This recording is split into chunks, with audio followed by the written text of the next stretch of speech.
ఎల్లుండి విజయ్ సీఎంగా ప్రమాణ స్వీకారం చేయనున్నారు. అందులో భాగంగా రేపు తమిళనాడు గవర్నర్తో విజయ్ భేటీ కానున్నారు. ప్రభుత్వ ఏర్పాటుకు అనుమతి కోరనున్నారు. మరోవైపు ఎమ్మెల్యేలను రిసార్ట్కు తరలించాలని విజయ్ నిర్ణయించారు.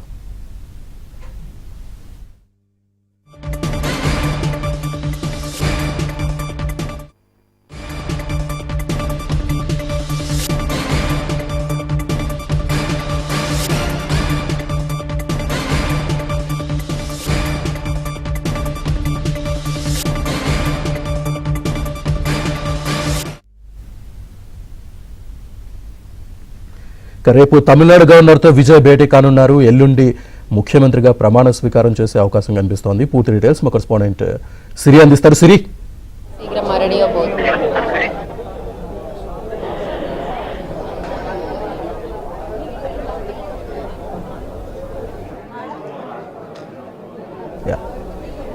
సిరి, రేపు తమిళనాడు గవర్నర్తో విజయ్ భేటీ కానున్నట్టుగా తెలుస్తోంది. డీటెయిల్స్ ఏంటి?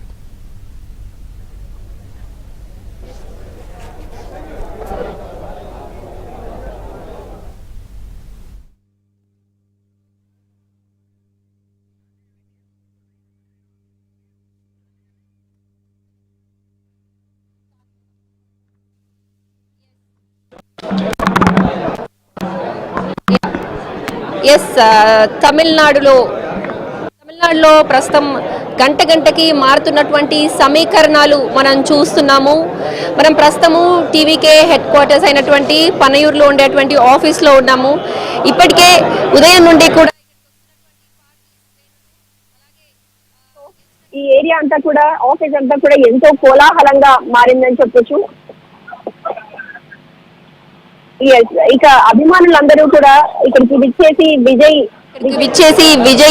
విజయ్ తో ఫొటోస్ దిగేందుకు కూడా ఎంతో ఆసక్తి చూపించారని కూడా మనకు తెలుస్తోంది. అయితే ఏదేమైనప్పటికీ ఇప్పుడు మనకి ఇక్కడ పనయూర్ పార్టీ ఆఫీస్ లో అయితే కొంతమంది ఫ్యాన్స్ కూడా ఉన్నారు. విజయ్ని కలిసేందుకు వచ్చారు.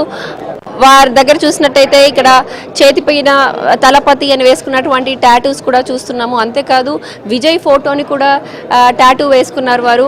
వారు కూడా ఇక్కడికి వచ్చి విజయ్ని కలిసి వారి అభిమాన నటుడు సీఎంగా ఎదగడంతో వారికి కంగ్రాచులేట్ చేసేందుకు కూడా, అలాగే ఇక్కడ గెలిచినటువంటి 108 ఎమ్మెల్యేలను కూడా కలిసేందుకు కూడా వచ్చారు. మనం చూసినట్టయితే విజయ్ యొక్క ఫోటో కూడా ఇక్కడ వేసుకున్నటువంటి విజువల్స్ మనం చూస్తున్నాము. இது போட்டு ஒரு 8 இயர்ஸ் ஆகுது. 20 இயர்ஸுக்கு முன்னாடி ஒரு ஃபர்ஸ்ட் உடம்புல 20 இயர்ஸ் பேக். அப்போ தான் ஃபர்ஸ்ட் டைம் நான் கையில் போட்டேன். அதுக்கப்புறம் நீங்க யோசிச்சிங்களா விஜய் வந்து தலைவர் ஆவாங்க, சிஎம் வின் பண்ணுவாங்கன்னு யோசிச்சிங்களா? எனக்கு அப்பத்துலேருந்து, ஏன்னா அவர் கடந்த ஒரு 15 வருஷமாகவே வந்து அவர் நடிக்கிற ஒரு படத்துலேயும் அந்த மெசேஜ் சொல்கிற இந்த சப்ஜெக்ட் எல்லாமே வந்து மேபி ஃபியூச்சரில் வரலாம்ன்ற மாதிரி எனக்கு ஒரு தாட் இருந்தது. థ్యాంక్యూ. ఎస్, ప్రస్తుతం ఆఫీస్లో కోలాహలంగా అయితే నెలకొంది. ఉదయం ఇక్కడ గెలిచినటువంటి 108 ఎమ్మెల్యేలతో విజయ్ మీటింగ్ అనేది ఏర్పాటు చేసుకున్నారు. ఈ సమావేశంలో అందరూ కలిసి ఏకగ్రీవంగా విజయ్ని అసెంబ్లీ లీడర్గా కూడా ఎన్నిక చేసుకోవడం జరిగింది. ఆ తర్వాత మరికొంచెం సేపట్లో అయితే విజయ్ తన ఇంటికి వెళ్ళడం జరిగింది. ఇక ఇక్కడ ఉండేటువంటి 108 ఎమ్మెల్యేలను కూడా ఒకే చోట చేర్చుకునేటువంటి ప్రయత్నం కూడా చేస్తున్నారు. దీనికోసమే చెన్నైలోని ప్రైవేట్ రిసార్ట్ అనేది తీసుకొని 108 ఎమ్మెల్యేలందరినీ కూడా రిసార్ట్లో వసతి అయితే ఏర్పాటు చేయడం జరిగింది. ఇక ఇక్కడ సమీకరణాలు అయితే మారుతున్నాయి. టీవీకే ఏ పార్టీతోటి జత కట్టనుంది, 118 మ్యాజిక్ నెంబర్ రీచ్ అవ్వడానికి కోసం ఎటువంటి పార్టీలతో టీవీకే పార్టీ కలవనుంది అనే విషయం అయితే ఇంకా తేలాల్సి ఉంది.